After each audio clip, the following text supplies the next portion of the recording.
क्या हमारे देश में छात्रों की हालत अब आवारा कुत्तों से भी बदतर हो चुकी है?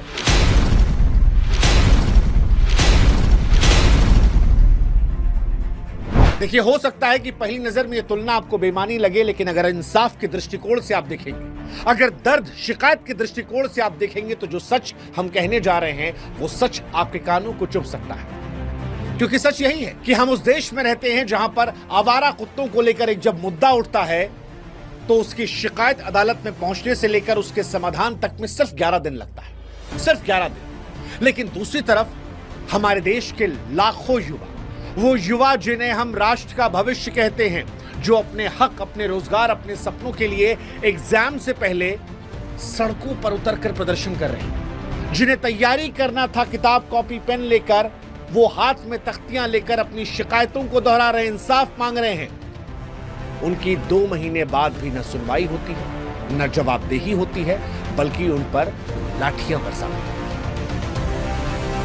बरसाई जाती। साहब, जिनकी आवाज को सुनना था, उनके प्रोटेस्ट को तोड़ने में सारा जोर लगा दिया जाता है। और इसीलिए आज हमारे मन में यह सवाल आ रहा है कि क्या इस देश में छात्रों की हैसियत जो है वो सड़क के आवारा कुत्तों से बदतर हो गई है?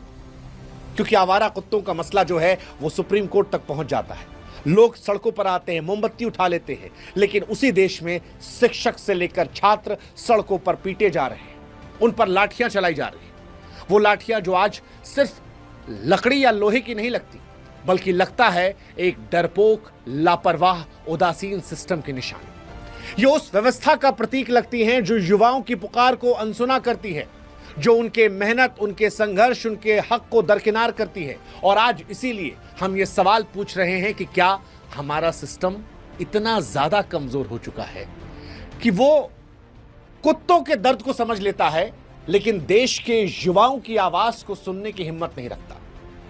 क्या हमारी सरकारें इतनी असंवेदनशील हो चुकी हैं कि जिन्हें छात्रों की बातों को प्राथमिकता से सुनना था, वो जोर समय देखकर लाठियां बरसाने में, उस आंदोलन को खत्म करने में लगा दे रही हैं?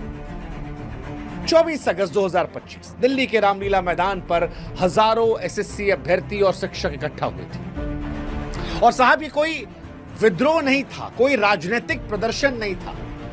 एग्जाम से पहले छात्रों का शांतिपूर्ण प्रदर्शन था। मकसद था कि न्याय दे दीजिए। क्या मांग रहे हैं आपसे? यही तो मांग रहे हैं ना कि जब आप यूपीएससी के एग्जाम करवाते हैं, वहां सब नीट एंड क्लीन होता है, तो हमारे वाले भी नीट एंड क्लीन करवा दीजिए। सिस्टम